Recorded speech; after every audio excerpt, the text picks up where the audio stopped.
to do a demo of the TOEFL 4, which is the test of pragmatic language. It can go from ages 6 to 18, but we're going to do it for a 7-year-old, which is Lydia here. And we're just going to go through a couple of the items to show you what it looks like. So the first one is asking the children about what's happening in the picture book. So I'm going to ask them questions, they're going to respond, and it's scored on a 1 to 0 scale. Okay, here is a picture of a boy at the doctor's office. Look at the boy carefully. What is he saying to the doctor, and how do you know this? I think that he is saying that he does not want to take any medicine. And I know that because he is pushing his arms out and he has an upset look on his face. And the doctor is holding a jar of pills. So that would be an example of a correct response, because she said why and gave a rationale for it. And so now Lydia is going to give an example of a hesitation and an incorrect response. Cindy wanted to paint a picture. She got her paints, paper, and brushes ready. Her dad told her that she had a meeting to go to in 10 minutes. He said, "Do you think you should wait until later to paint?" What did Dad mean when he said that?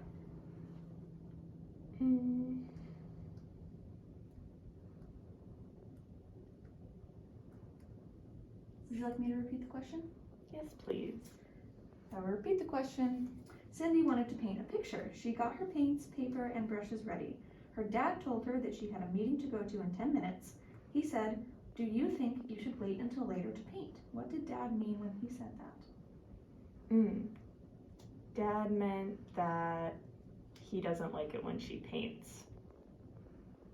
Can you tell me more? He looks angry at her. Okay. So that would be an example of a 0 response. So this is a couple stimulus items from the 8 to 18 book, and so they're going to be a little harder, and these ones don't include the stimulus pictures, it's just verbal instructions. So Lydia is going to be a 17-year-old taking the TOEFL. How is a blanket like grass? A blanket is like grass because you can sit on it and it has texture. All right. So that would be an example of correct response. She's comparing two items, one abstract idea to another. All right. 2 of your friends are angry at each other and not speaking. You would like them to be friends again. You talked to each of them. What are 3 things you could tell each one that might make them want to be friends again? Remember, this needs to be 3 things that would convince them to make up and be friends again.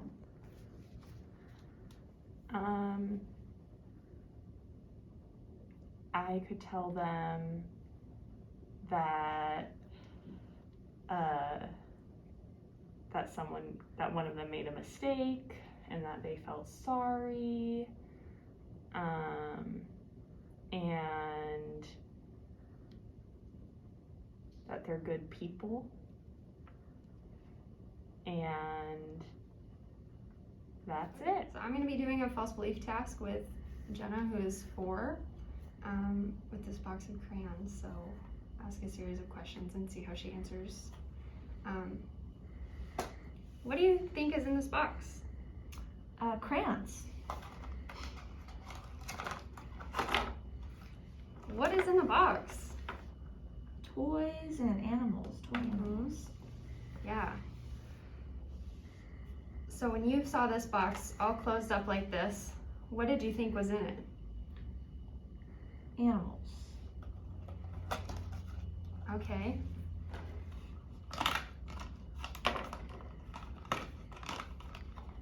Alright, so this girl has never seen this box before. What does she think is in the box? Animals. Okay, so that was an example of incorrect responses, which would be an indication that she did not have developed theory of mind yet. So we're going to do another theory of mind task using a book. So I've covered the words that say "I am mad," so as to not give this second grader any hints what he's feeling. Okay, so look at this picture and what's happening. What do you think this character is feeling? I think he's mad and annoyed.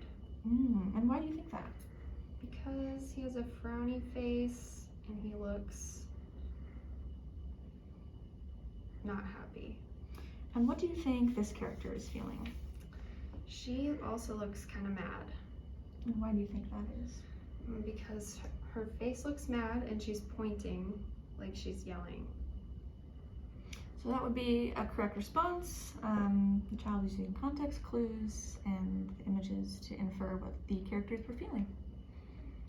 Okay, so now we are going to show you one more theory of mind task, and this is for a 6th grader and who is 11 years old, and these are referenced as strange stories. So I will first tell a story, then Sierra will respond, and then we'll go through whether it was worth 2 points, 1 point, or 0 points. Okay, so you ready? Yep. Okay. So Simon is a big liar. Simon's brother Jim knows this. He knows that Simon never tells the truth. Now yesterday, Simon stole Jim's ping pong paddle, and Jim knows Simon has hidden it somewhere, though he can't find it. He's very cross. So he finds Simon and says, "Where is my ping pong paddle? You must have it hidden in either the cupboard or under your bed, because I've looked everywhere else. Where is it? In the cupboard or under your bed?" Simon tells him the paddle is under his bed. Okay, so here's your question. Why will Jim look in the cupboard for the paddle? Because he hasn't checked there yet. Okay. All right, so that would be a 0 point response because it's referencing a general non-specific piece of information.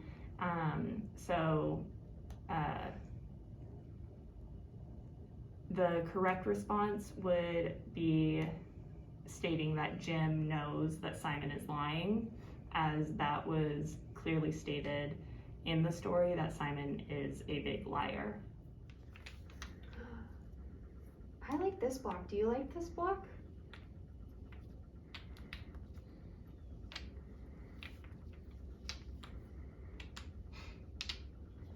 Would you like this block to use? I block. All right, so during this play observation, Jenna demonstrated lack of responding to questions, incomplete response to questions, and also lack of presupposition. Now Lydia is going to discuss the Pragmatic's profile that is found at the end of the Self 5.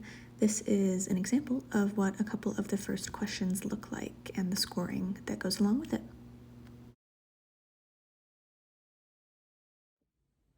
I will be speaking about the Pragmatic's profile, which is within the Self 5 language assessment. So the Self 5 is appropriate for children or people who are 5 years old to 21 years old. And within that, there is a rating scale, which is used to identify verbal and nonverbal pragmatic deficits that may negatively influence social and academic communication.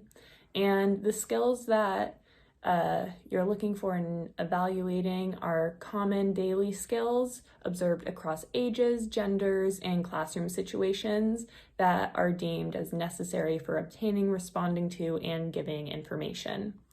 It does discuss the importance of understanding that many aspects of pragmatics are culturally influenced, and so you should be aware of the culture that the client identifies with and is and has been raised in. So this can also be given to a student's teacher or parent or caregiver as they may have greater insight and will likely have greater insight into a lot of these skills that you may not see when they are within a short session with you, or you may not get a chance to observe them in a different setting.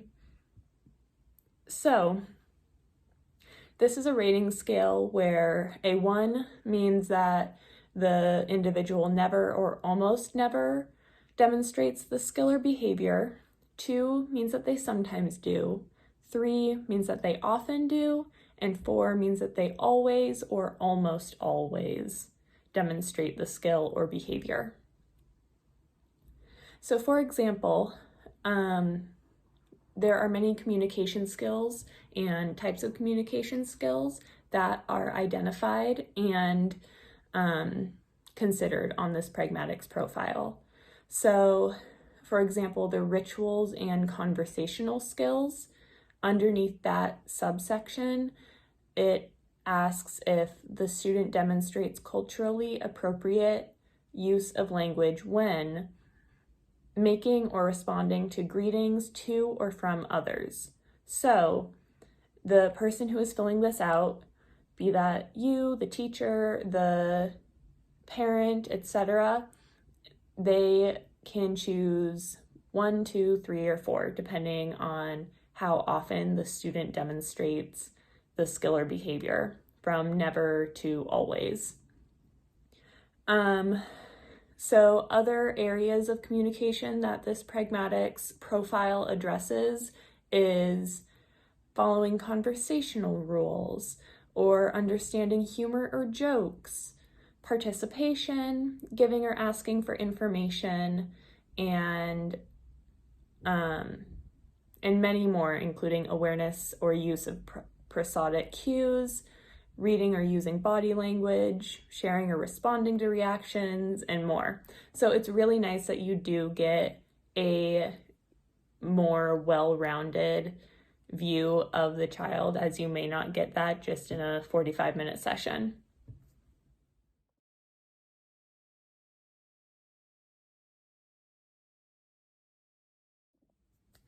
I did also want to briefly mention that the Self-5 has a Pragmatics activities checklist, which will and can allow you as the clinician to observe the student's functional communication skills during an authentic conversational interaction.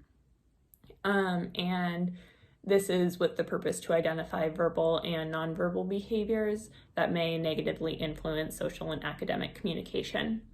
So the Self gives 6 activity options, and you can choose whichever one you think is appropriate for your client, such as teaching and playing a game together, or having your client recommend a movie from a newspaper, or having a client recommend a gift to a peer.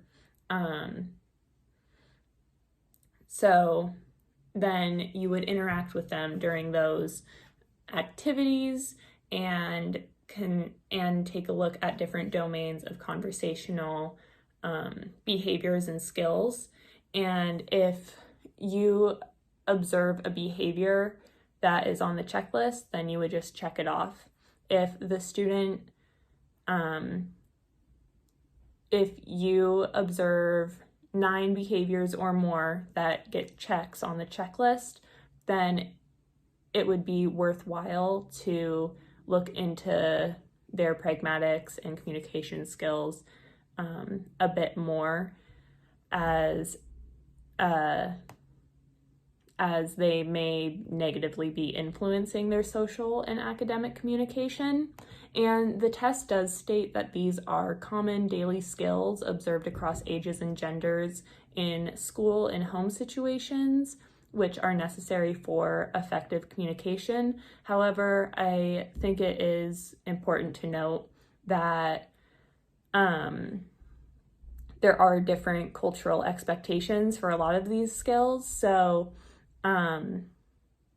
it does state within the checklist that you need to be aware of the student's cultural background. So, for example, one of the nonverbal skills that you are watching for is eye contact, but it does state that you only want to check the box, and you only should check the box if the student did not maintain culturally appropriate eye contact with the speaker, as in some cultures, eye contact is not appropriate, or a certain amount of eye contact is not appropriate. So that's just a little caveat to that. Otherwise, I think that having these interactions and having a set type of interaction can be very helpful. And within the manual, it gives examples of how to introduce the activities and how you can kind of manipulate them a little bit so that you can see how the child would react in different situations. For example, if you were playing Uno and you purposely make a mistake, you can see how the child would react to that.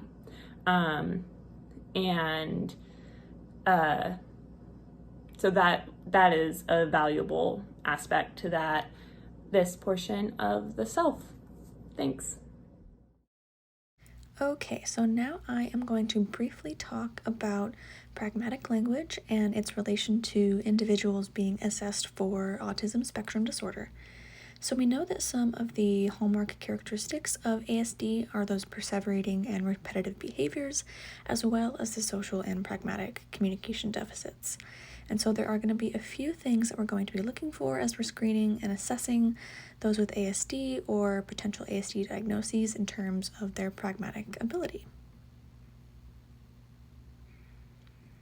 So in terms of their conversation, what we're going to be looking for is their ability to turn take and kind of use that back and forth conversation, as well as their ability to maintain topics for an extended period of time, and also talking about the necessary information that is going on in the topic that is being discussed, and not providing inappropriate information. Outside of conversation, they're going to have difficulty understanding others' facial expressions and emotions, and then also may have inappropriate prosody. So we may see some monotone or emphasizing inappropriate words or words that shouldn't be emphasized in sentences, as well as difficulty understanding those implicit and metaphorical figures of speech and language.